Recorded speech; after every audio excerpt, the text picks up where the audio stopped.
Okay, so I quickly mentioned a couple of things I use that are unusual. This one I use for the middle of a cosmos and maybe some other flowers, and it's just a grass for gaming, for people who make kind of strategic games and things like that, found on YouTube.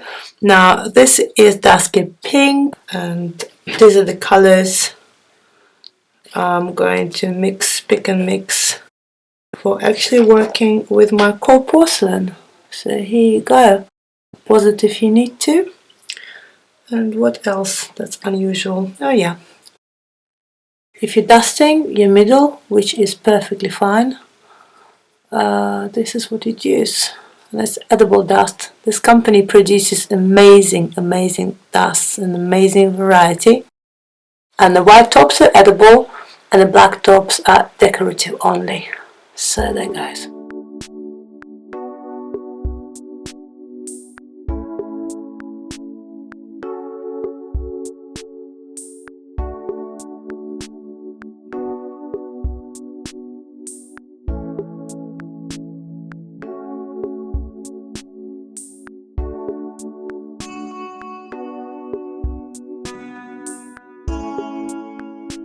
In case you guys are wondering what exactly am I trying to do here and why can't I just make a nice little hook to stick my flower top on, well, a little hook would most probably fall out, especially if you work with gum paste.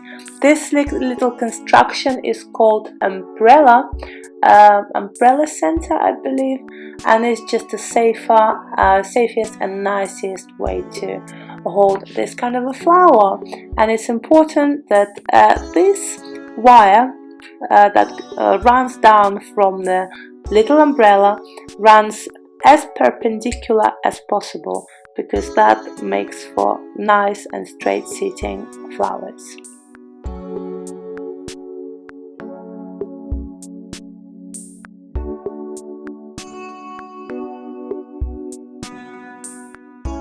I want you to pay attention just how easily this teeny weeny piece of paste drank all the paint I offered it to get the right color.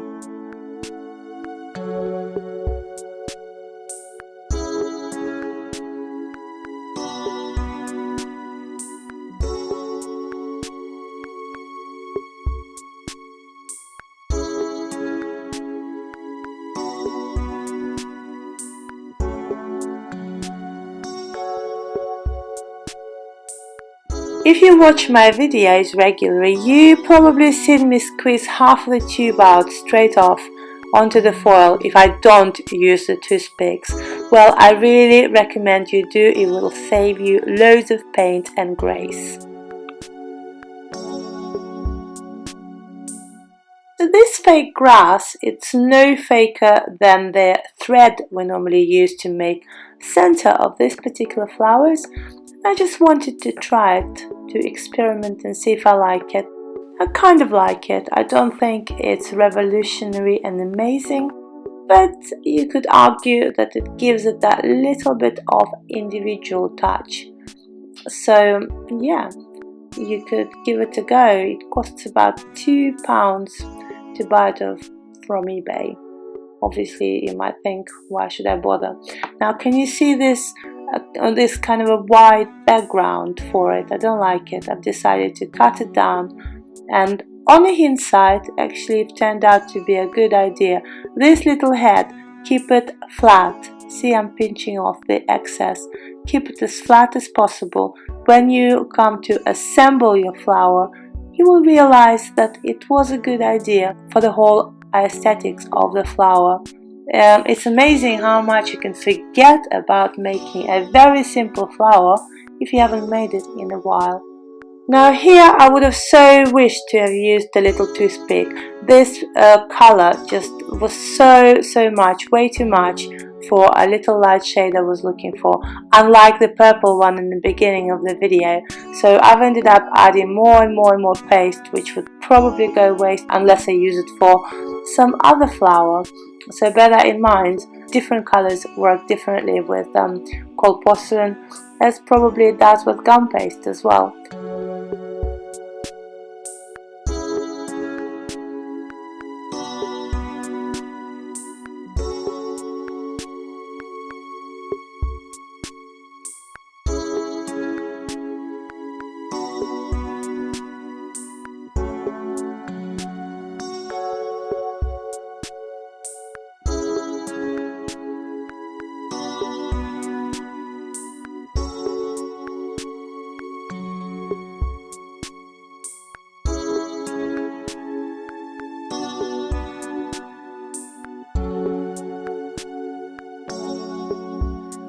I think that the camera may not have picked up on the fact that my cold porcelain is rolled a little bit thicker at the base of these petals, further emphasized with the fact that I've thinned them, and I'm going to try and insert the wire into these petals right now.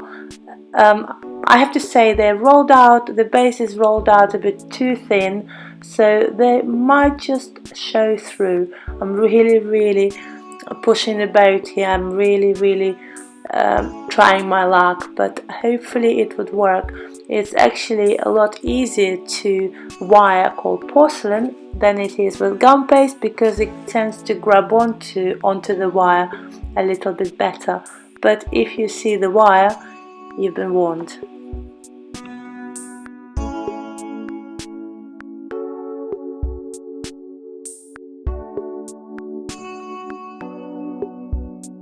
So while I'm trying to add a bit of a rustic touch to my Cosmos petals here, I just want to welcome all of you who are watching my videos for the first time.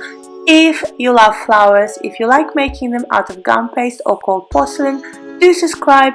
I do regular weekly tutorials, and if it's not your first time, if you're a regular viewer at my channel, I am so glad to see you here again.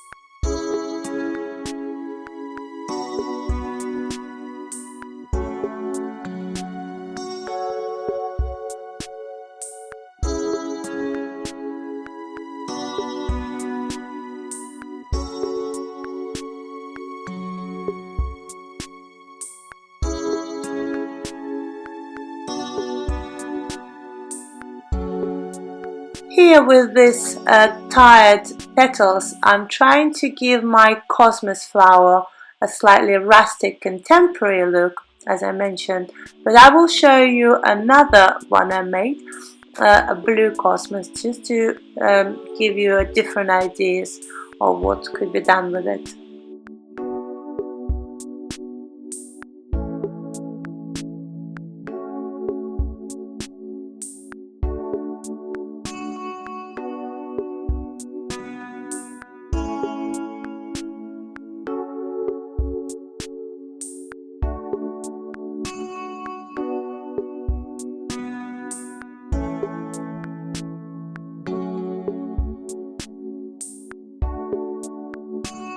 I am not going to lie, at the moment I'm finding all this fiddling with paints and not having enough brushes to use them separately and not being able to properly mix them, etc, quite fiddly and not very gratifying. However, I see a great potential when I finally do it to my satisfaction. I see a great potential of toning with paints as opposed to edible dusts or chalks. That said though, one of my viewers, thank you Christy, she offered, she's suggested this amazing chalks, amazing little chalks. The color palette there is out of this world, so I am dying to try those, and then hopefully I would be confidently using both mediums to get really nice flower results.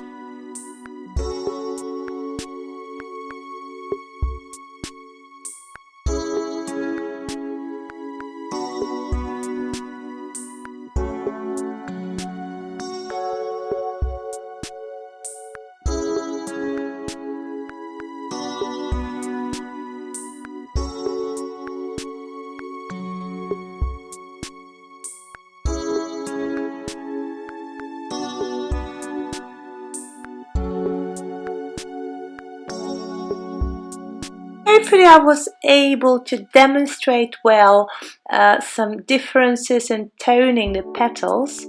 If you do a lot of it, it gives you one effect, and if you give it just a very strong small toning, it gives you slightly different effect.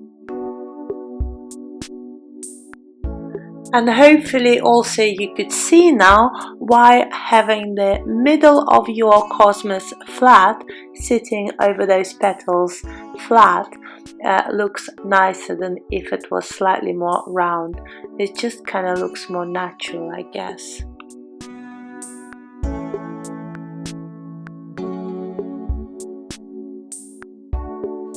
So just to remind you, if you're using cold porcelain, then when it dries, the petal's going to shrink, and so if you bend them to a certain shape, like I did in this case, the flower is going to look smaller with the same cutter, just as here. Also, if you look at the bigger flower, it looks a little bit messy. The paint looks a little bit messy. It's because the middle, which I toned with color, it didn't dry, and then I tried to assemble it and it kind of went over. And finally, this is just what I do to make the stem graduate nicely and naturally.